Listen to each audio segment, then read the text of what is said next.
Hello, I'm Carol Marek and welcome to Soloing Smart.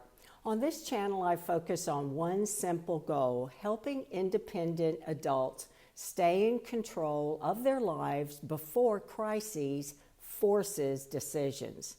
If you watched my recent short about the invisible majority, this video goes deeper. Today, I want to explain who this group really is and why our systems still don't support them, even though they are growing fast and facing real risk. I call them the invisible majority. The purpose of this video is not to alarm you, it's to help you recognize yourself or someone you care about before control quietly slips away. So if you are independent, capable, and managing life well on your own, this message is especially for you because the people most at risk right now are not the ones in crises. They are the ones who look fine.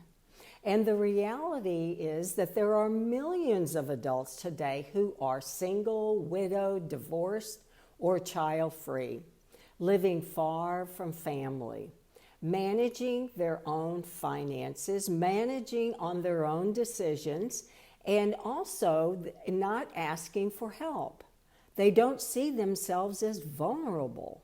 They don't see themselves as aging, and they don't see a problem. And that's exactly why they're overlooked.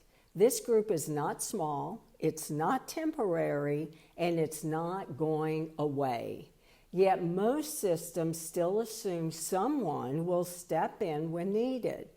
So let's be clear about who I'm talking about. These are adults who pay their bills, manage their homes, make their own medical decisions, and value independence and self-reliance.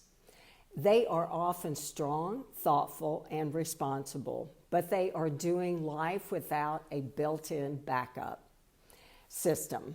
And there's no spouse, no nearby children, and no obvious decision partner. Not because they failed, but because life unfolded that way.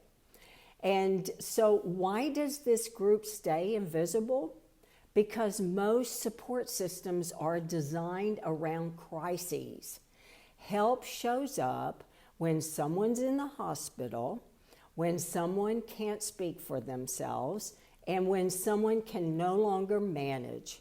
But very little support exists before that point, and planning systems often assume a family member will notice, a child will advocate, and a spouse will step in.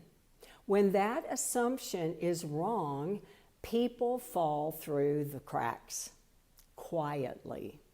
And here's the part most people miss. You don't lose control because something bad happens. You lose control because no one decided ahead of time what should happen. So when decisions are not made in advance, systems decide for you.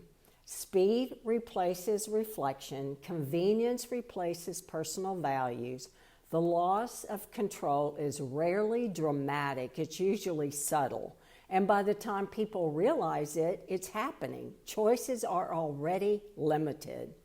Many people tell me, I'm healthy, I'm sharp, I'll deal with things later.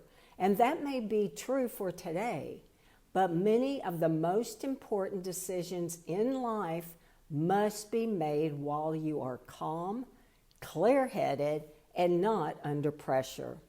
Waiting until something happens doesn't create clarity, it removes it. The absence of crises does not mean the presence of control. If this is you, or if you see yourself in what I just described, you'll want a copy of my Solo Aging Readiness Checklist. It helps you identify the key decisions that should be made while you're still in control, not during an emergency.